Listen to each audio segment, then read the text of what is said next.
Okay, so we just went through this whole stack of all of that. And by the way, this is the list for 2010.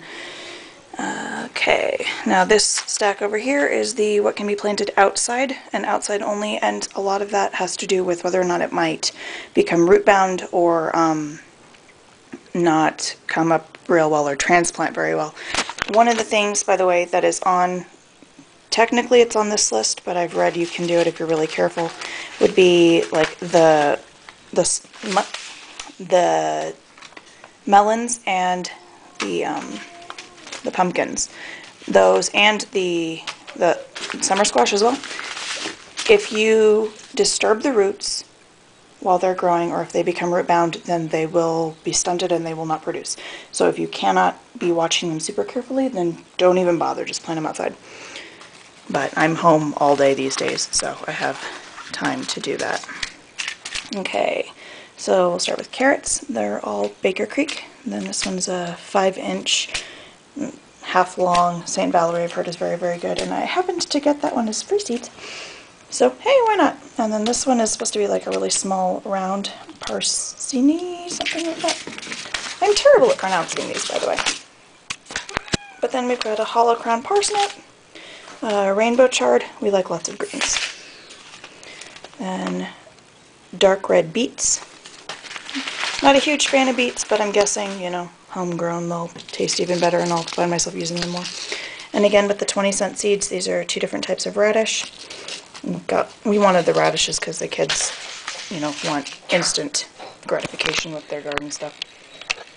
And then we've got a long-standing spinach, pretty basic. Another pretty basic turnip, purple white top globe. And then we've got a mess of peas. We've got a lot of peas because my kids really, really like to eat the peas.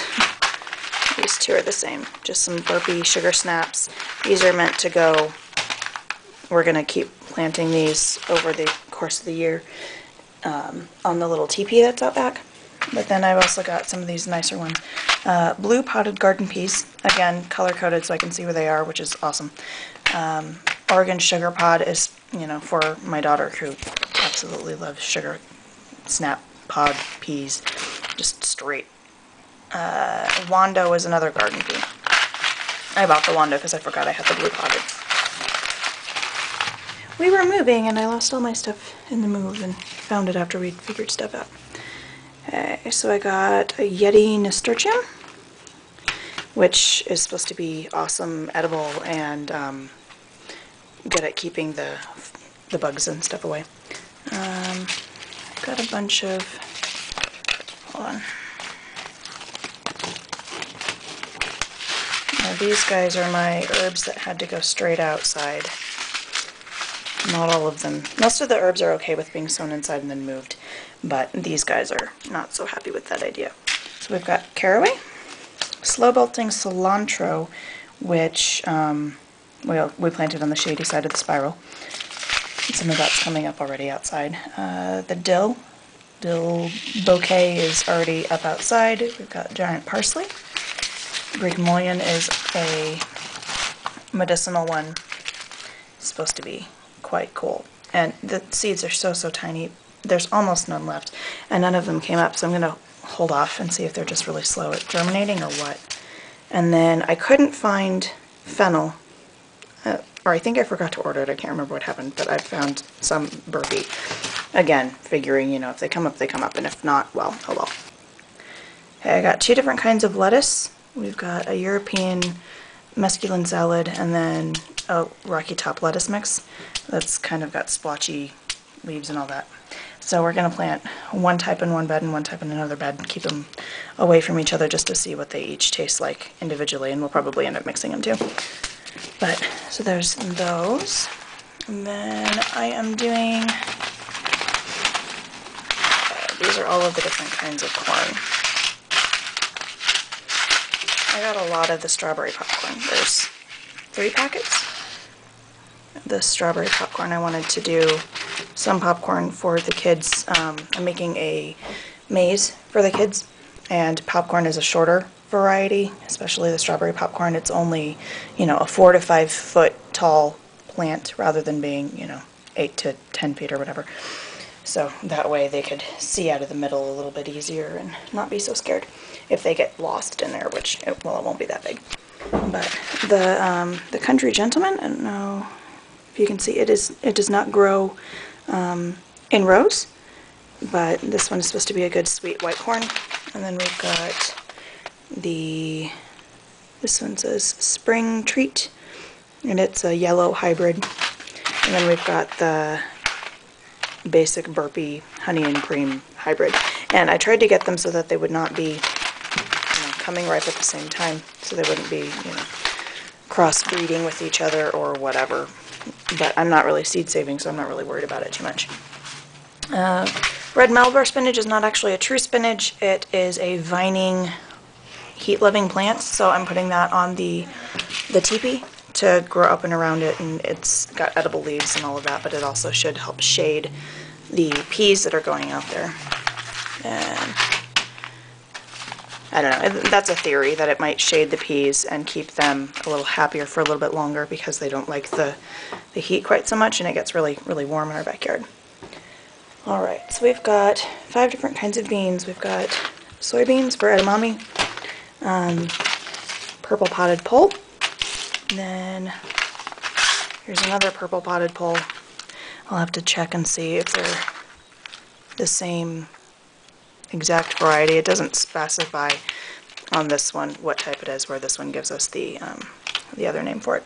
And then I've got 2 bush beans, just to put them in a place where I don't need to trellis them, and yellow and a purple burgundy, something like that.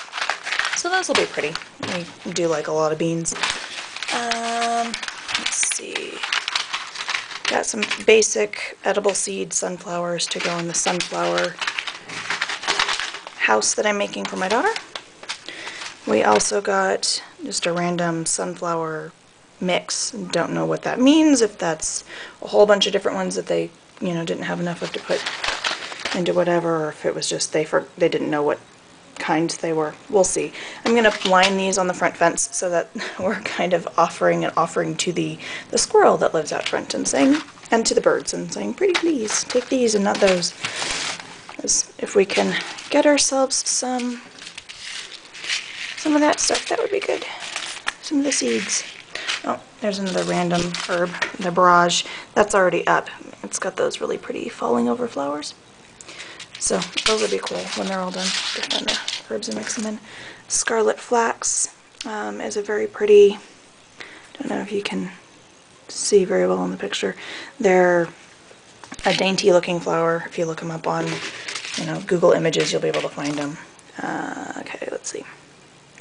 Anna wanted some flowers to go in her bed, and I think she forgot about these. These are zinnias, and again, 20 cents. So if they don't come up, they don't come up, no big deal. And then also for the sunflower house, we wanted to do some climbing things. I'm going to do some peas at the base as well, so the peas will be climbing up, or beans maybe, I don't know. But we wanted to have some more color mixed in, and so I let Anna pick out 3 different kinds of morning glories, and so she chose a white and a pink and a blue. So again, 20 cents a piece, and these, by the way, are annual morning glories, so I mean, they'll probably spread their seeds and drive me nuts and make me wish I had never done this, but, it should look pretty, and that part of the yard isn't being used for anything else. So, hold on to the barrage. So that's that for 2010. It's, quite a lot of stuff, but really, I mean, even the ones that I've pretty much done planting these until, later in the summer or in the fall or whatever. I'm not using near all of the seeds that are in each one of these packets, but we should have a nice variety, even if there's only 3 or 4 plants of each variety. It'll let us try things out and see what we like, and then we can plant accordingly for next year. But the beauty of it is that if I store these seeds properly, which, I'm keeping them in a nice cool dark closet, they should be just fine to continue using next year and the year after that and the year after that.